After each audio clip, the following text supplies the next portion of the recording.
So for this video, pag-uusapan natin ang isa pang case ng Deza Paracidas. Meaning case of the missing person kagaya ito nung kay Catherine Camilon na isang teacher beauty queen na nawala noon pang October 2023 at hanggang ngayon nga ay walang any leads kung nasaan siya.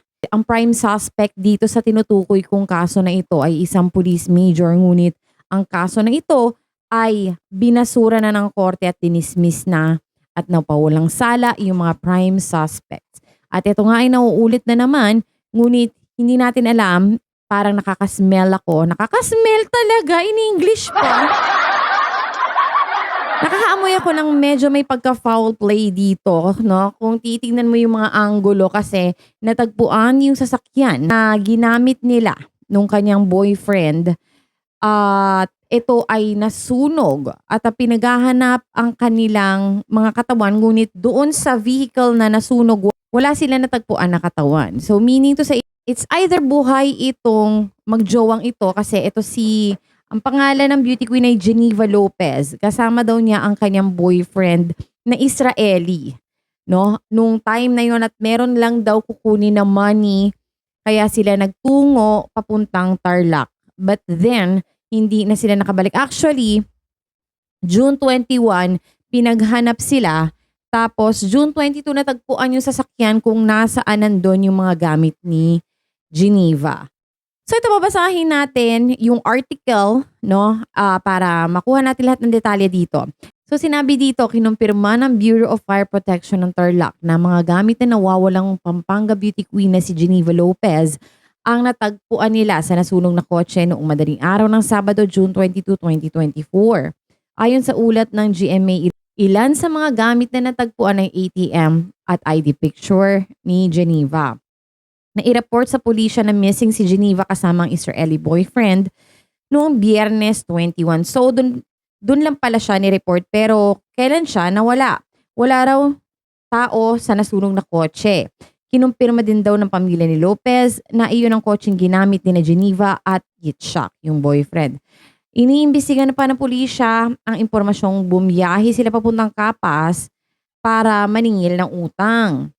Police Lieutenant Colonel Librado Manarang Jr., Chief Capas Tarlac Police Station, nagpunta dito yung mga tao nakatatagpuin ng mga victims na kuhanan ng statement pero for verification ang statement nila. Umapil ang kamag-anak ni Lopez ng tulong sa sino mang makakapagturo sa kinaroroonan ng dalawa.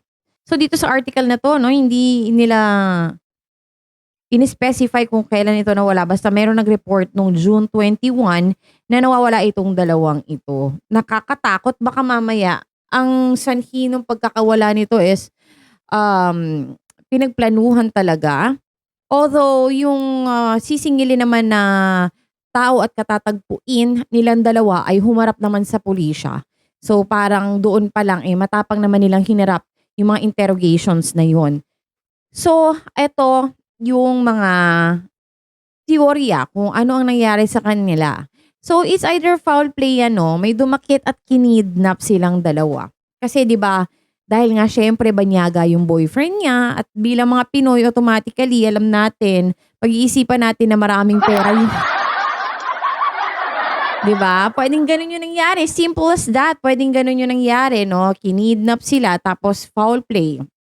Pinalabas diba, yung sasakyan, sinunog para maging palaisipan ito. Diba? Sa marami. Kung ano ba yung nangyari, but then, hindi man lang nila naisip na hindi sila naglagay ng patay na katawan sa loob ng sasakyan.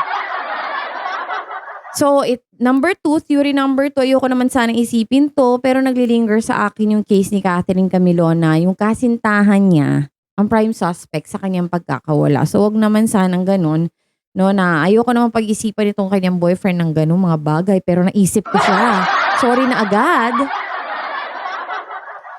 Or, meron pa ibang dahilan, no, na talagang tinambangan itong dalawang ito, no, na pinagplanuhan lahat ng ito yung mga nangyayari sa kanila. So, ang nakakalungkot dito ay ang daming nawawala mga tao lately at sa iba't ibang kadahilanan noon yung pagkakawala nila. Etong kay Catherine Camilon ay nakakalungkot dahil ito yung isa sa mga desaparecidas cases na hindi binigyan ng pansin at binasura ng korte, dinismiss dahil porket may posisyon itong police major na ito at makapangyarihan ba ito dahil sa Senado ay binitawan siya no ni Senator Bato. Ewan ko naman kung bakit.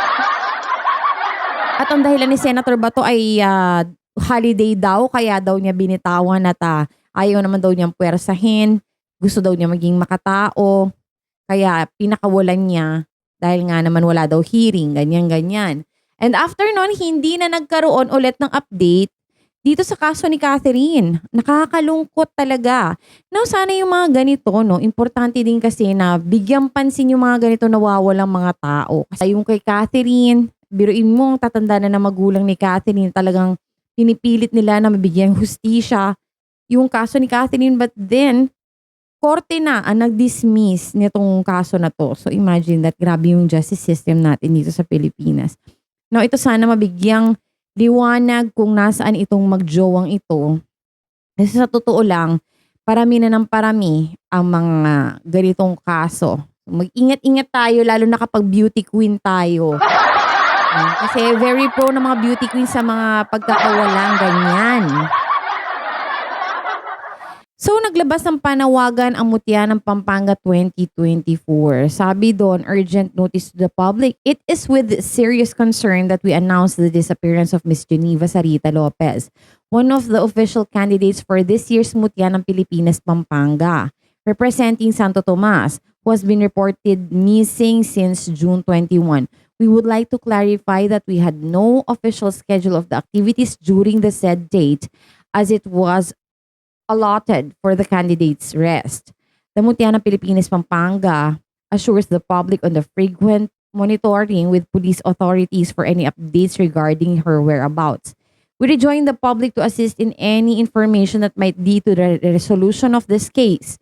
Let's continue to hope and pray for her safety as well as her boyfriend's. I hope and pray din na sana itong kaso ni Catherine Camilon ay may reopen ito. If there's any chance or any possibility na sana mabuksan itong muli at maimbestigahan, as much as possible sana magawa ito. Kasi sa totoo lang parang feeling ko walang hustisya pag sa mga ganitong bagay porket mabigat yung kalaban mo, no? Ang hirap magsalita, no? Pero sa totoo lang parang kapag kalaban mo isang mabigat na tao, asahan mo na parang walang hustisya dito sa Pilipinas. I'm saying this frankly and directly kasi ganun talaga ang katotohanan ng hustisya dito sa Pilipinas.